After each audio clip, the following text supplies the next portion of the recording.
आगे कुछ गड़बड़ है। के बाद त्यागो बताता है कि बोट में उसके टीममेट नजर नहीं आ रहे। तभी अचानक से त्यागो को एक गोली लग जाती है और अब वहाँ पर टाइलर की बोट के पास ढाका की पुलिस भी आ चुकी है। वहीं पर वही मास्क वाला बंदा आके त्यागो की खोपड़ी उड़ा देता है और अब टाइलर का एक और टीममेट मारा जा चुका है। वहीं पर निखान टाइलर को बताती है कि तुम्हारी तरफ तेजी से कोई बढ़ रहा है। टाइलर भी अब वहाँ पर चौकन्ना हो जाता है और टाइलर ओवी महाजन को बोलता है जब मैं तुम्हें भागने के लिए बोलूँ तो तुम भी मेरे साथ तेजी से भाग जाना। और टाइलर और ओवी तेजी से भाग रहे होते हैं। वही मास्क वाला बंदा भी तेजी से उनका पीछा कर रहा होता है। तभी निखान टाइलर को बोलती है वो उसके लिए हेलीकॉप्टर भिजवा रही है, बट वहाँ पर मास्क वाला बंदा टाइलर और ओवी पे गोली चला रहा होता है, जिससे वो बच के एक जगह पे रुक जाते हैं और छुप जाते हैं। तभी मास्क वाला बंदा अपना मास्क उतारता है। वो कोई और नहीं संजू रव है जो कि ओवी को लेने आया है। राजू ओवी को अपने साथ चलने के लिए कहता है, बट टाइलर उसको वहाँ से जाने नहीं देता। जिसके बाद टाइलर अपने जेब से एक हैंड ग्रेनेड निकालता है और राजू की तरफ फेंक देता है और अब दोनों वहाँ से भाग जाते हैं गाड़ी की तरफ। राजू भी उनका पीछा कर रहा होता है, जिसके बाद टाइलर उसे गोली चलाना शुरू कर देता है और गाड़ी लेके वहाँ से फरार हो जाता है। थोड़ी ही दूर आगे जाके ओवी और टाइलर को पुलिस वाले मिल जाते हैं, जिसको देख के टाइलर गाड़ी को रिवर्स करता है और वहाँ से भागने की कोशिश करता है। वहाँ पर ओवी टाइलर को बताता है कि साजू उसके डैड के लिए काम करता है और उसको के पास जाने दें, पर टाइलर उसको नहीं जाने देता और ये बोल के चुप करा देता है कि शायद यहाँ पर कुछ गड़बड़ है, क्योंकि वो उसके डैड के लिए काम करता है और माइट भी पॉसिबल साजू उसको किडनैपर के पास वापस लेके चले जाए। और टाइलर ओवी को उस पर भरोसा करने के लिए बोलता है और अब वो लोग टाइलर का फोन ट्रैक कर रहे होते हैं। जिसके बाद टाइलर निखान को फोन लगाता है और बोलता है कि वो उसको रास्ता गाइड करे। वहाँ पर सिर्फ गलियां ही गलियां होती हैं, जिस कारण निखान भी उसको रास्ता गाइड नहीं करा पाती। टाइलर वहाँ पागलों की तरह गाड़ी चला रहा होता है, जिसको देख ओवी के आंट उसके मुंह में आ जाते हैं। वहीं पीछे से साजू भी पुलिस वालों की गाड़ी को उड़ा रहा होता है ताकि कोई ओवी को नुकसान ना पहुंचा पाए। थोड़ी ही आगे जाके टाइलर वहाँ पर फंस जाता है, क्योंकि पीछे साजू है और आगे पुलिस की पूरी टोली। जिसके बाद टाइलर अपनी गाड़ी को जोर से बैक गियर डाल के पीछे करता है, जिस कारण टाइलर की गाड़ी साजू की गाड़ी से टकरा जाती है, जिस वजह से साजू को थोड़ा सा झटका लग जाता है और उसका दिमाग थोड़ा हिल जाता है। उतने में ही टाइलर ओवी को लेके एक बिल्डिंग में चला जाता है छुपने के लिए और अब वहाँ पर टाइलर और ओवी का बहुत सारे पुलिस वाले पीछा करते हैं और टाइलर और ओवी को बिल्डिंग में ढूंढने की कोशिश करते हैं। जिसके बाद टाइलर वहाँ पर पुलिस वालों की बहुत बुरी तरीके से धुलाई करना शुरू कर देता है। टाइलर वहाँ पर सबको इतनी बुरी तरीके से मारता है, ये देख ओवी की भी गांड फट जाती है और अब उनमें से एक पुलिस वाला ओवी को पकड़ने की कोशिश करता है, जिससे देख ओवी वहाँ से भाग होता है और आगे जाके किसी से मदद मांगता है, पर कोई उसकी मदद नहीं करता। वो एक दरवाजा खोल के भागने की कोशिश करता है तो सामने टाइलर होता है और टाइलर अपनी रिवॉल्वर की गोली से उस पुलिस वाले का भेजा खोल देता है।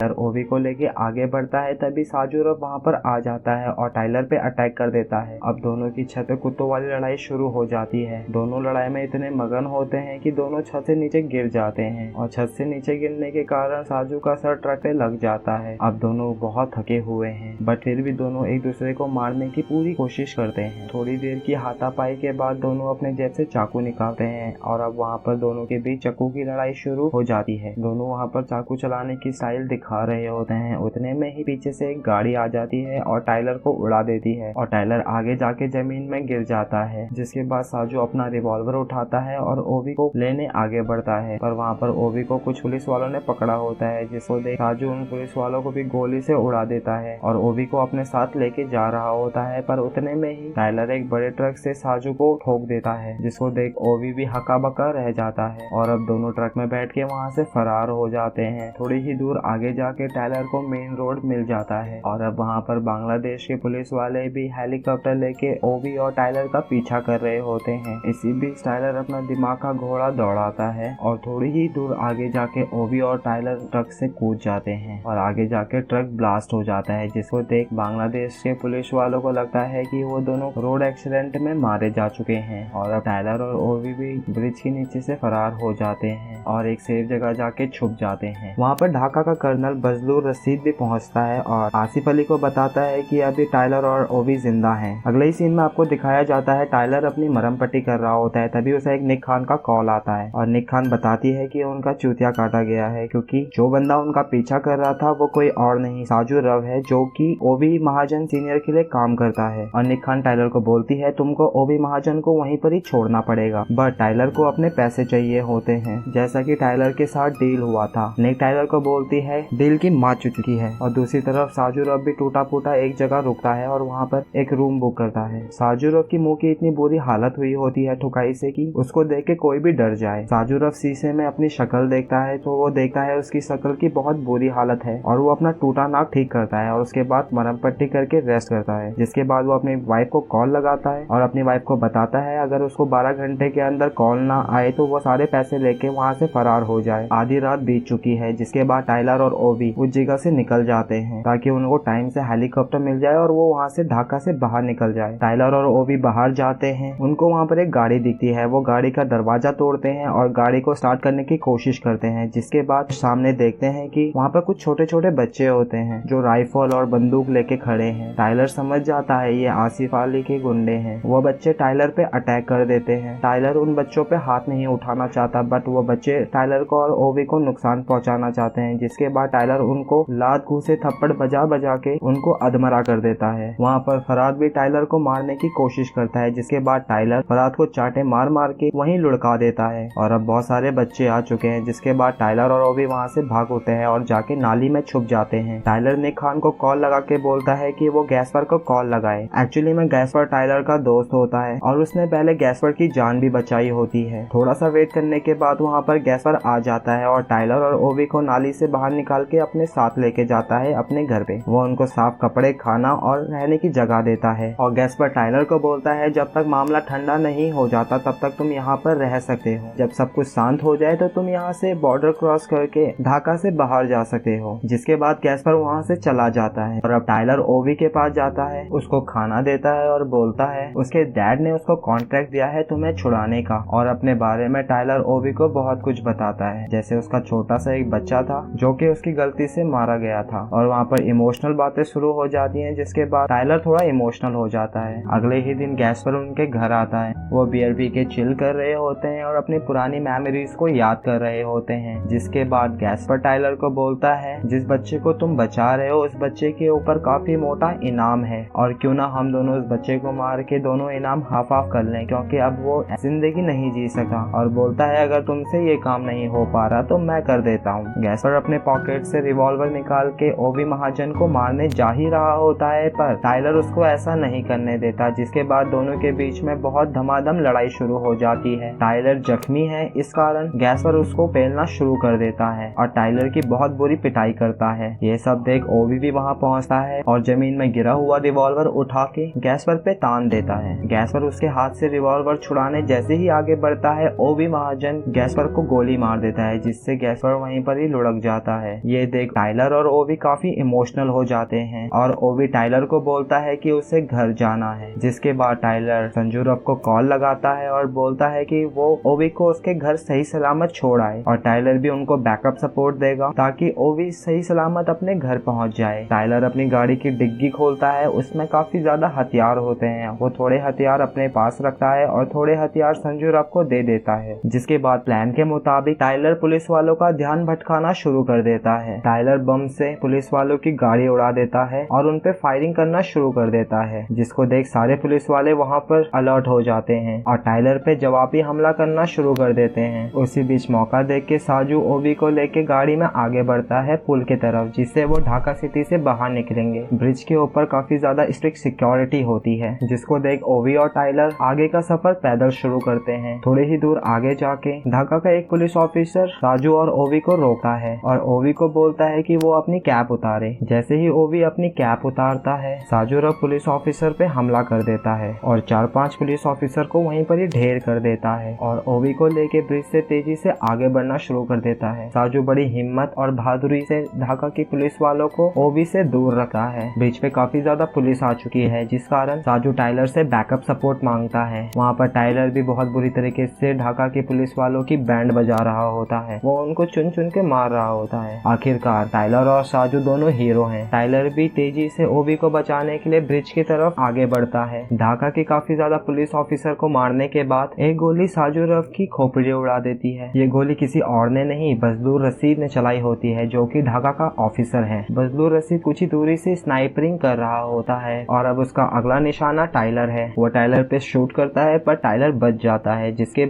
बाद नेक खान स्नाइपर से बजलूर रशीद की खोपड़ी उड़ा देती है। टाइलर भी वहाँ वहाँ पर बहुत सारे पुलिस वालों को मार देता है और अब निक का भेजा गया हुआ हेलीकॉप्टर भी ओवी और टाइलर को लेने वहाँ पहुँच जाता है। टाइलर भी अब काफी ज्यादा जख्मी है। ओवी टाइलर के पास भगा भगा आता है। टाइलर वहाँ पर ओवी को बोलता है कि तुम दौड़ के जाके हेलीकॉप्टर में बैठ जाओ, जिसके बाद टाइलर ओवी की बात मान जाता है और दौड़ के निक खान के पास चला जाता है। और वहाँ पर टाइलर अभी भी हिम्मत नहीं हार रहा होता। वो कंटिन्यूअसली ढाका के पुलिस वालों पे गोली चलाता है और टाइलर जैसे ही पीछे मुड़ता है हेलीकॉप्टर की तरफ बढ़ने के लिए, पीछे से फरार टाइलर की गर्दन पे गोली मार देता है, जिस कारण टाइलर की वहाँ पर मृत्यु होने वाली होती है। ये देख निक खान, ओवी और बाकी लोग भी काफी इमोशनल हो जाते हैं। निक खान फराद पे फायर करती है पर फराद तब तक वहाँ से भाग जाता है। टाइलर अपनी आखिरी सांसें ले रहा होता है और ब्रिज के किनारे जाके ब्रिज से नीचे गिर जाता है। ये देख ओवी काफी इमोशनल होता है और टाइलर के पास भाग के जाने की कोशिश करता है, बट निक खान उसको वहाँ नहीं जाने देती और जिसके बाद दोनों हेलीकॉप्टर में बैठ के वहाँ से निकल जाते हैं। और अब 8 महीने बाद आपको दिखाया जाता है ओवी को। ओवी अब पहले से काफी चेंज हो गया है। और दूसरी तरफ ढाका में फेस्टिवल होता है, जिस फेस्टिवल में निक खान भी आई होती है। आसिफ जैसे ही फ्रेश होने के लिए वॉशरूम जाता है, वहाँ पर निक खान भी होती है और अब निक खान आसिफ की खोपड़ी उड़ा देती है, जिससे आसिफ की टॉयलेट में मृत्यु हो जाती है। और अब मूवी की यहीं पर ही समाप्ति हो जाती है। अगर आपको मूवी पसंद आए तो please like, subscribe and share कीजिए।